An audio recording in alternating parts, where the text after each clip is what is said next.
जय श्री हरि, जय श्री कृष्णा। दोस्तों, आज की यह कथा सिर्फ सुनने के लिए नहीं बल्कि जीवन बदलने के लिए है।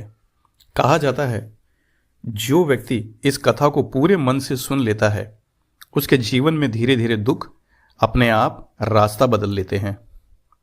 आज हम आपको बताएंगे कि इस संसार का सबसे बड़ा दान कौन सा है।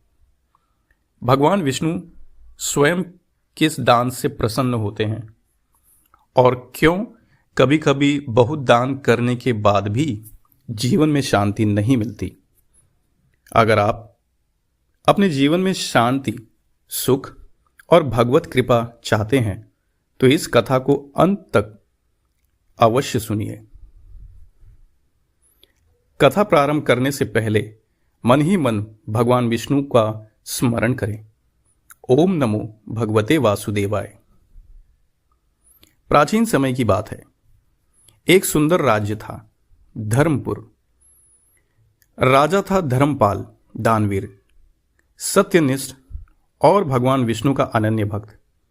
राजा प्रतिदिन ब्राह्मणों को भोजन कराते, गरीबों को वस्त्र देते और मंदिरों में सोना चांदी दान करते।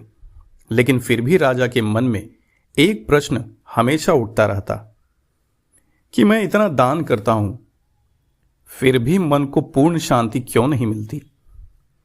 एक दिन राजा ने निश्चय किया कि वे स्वयं भगवान विष्णु से यह प्रश्न पूछेंगे। राजा धर्मपाल ने राज्य पुत्र को सौंप दिया और वन की ओर प्रस्थान किया। कई वर्षों तक उन्होंने कठोर तपस्या की, फल मूल खाकर धरती पर शयन करके किया। अतः एक पूर्णिमा की रात आकाश से दिव्य प्रकाश प्रकट हुआ। भगवान विष्णु प्रकट हुए।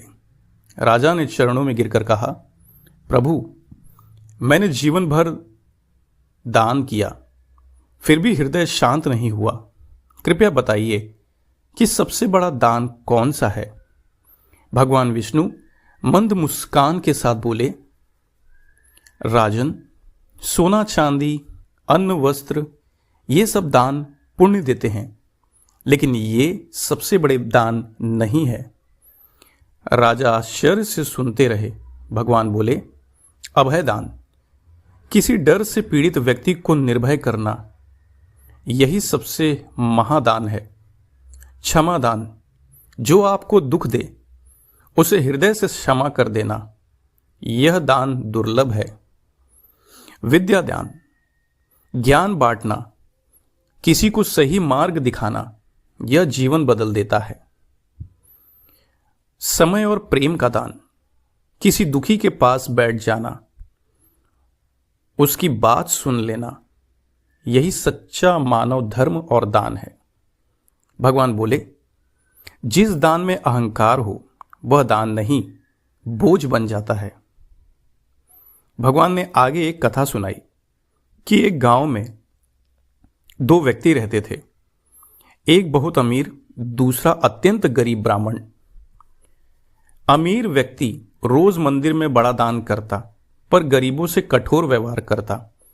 वहीं गरीब ब्राह्मण खुद भूखा रहता पर किसी भूखे को खाली हाथ नहीं लौटाता। एक दिन दोनों का देहांत हुआ। यमलोक में निर्णय हुआ, अमीर व्यक्ति को पुनः पृथ्वी पर भेजा गया और गरीब ब्राह्मण को वैकुंठ। क्यों?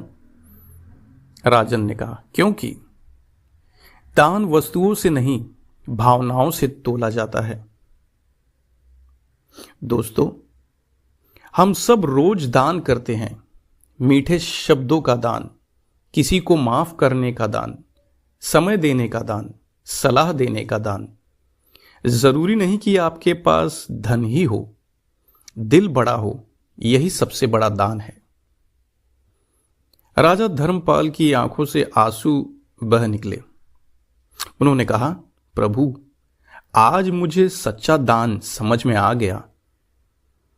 भगवान विष्णु अंतर्ध्यान हो गए, लेकिन राजा का जीवन बदल गया। उन्होंने राज्य लौटकर दान के साथ साथ प्रेम, क्षमा और करुणा का शासन चलाया। तो दोस्तों, अगर यह कथा आपके हृदय को छू गई हो तो मन ही मन कहिए ओम नमो भगवते वासुदेवाय। भगवान विष्णु आप सभी को सुख, शांति और सद्बुद्धि प्रदान करें। जय श्री हरि, जय श्री कृष्णा। इस कथा को शांत मन से सुनने और जीवन में उतारने से यह इसकी सच्चा फल का वह व्यक्ति भागीदार होता है। इसी तरह की और जानकारी के लिए आप हमारे चैनल पर बने रहें, कमेंट करें, लाइक करें, चैनल को सब्सक्राइब करें और इसे आगे भी फॉरवर्ड करें। धन्यवाद।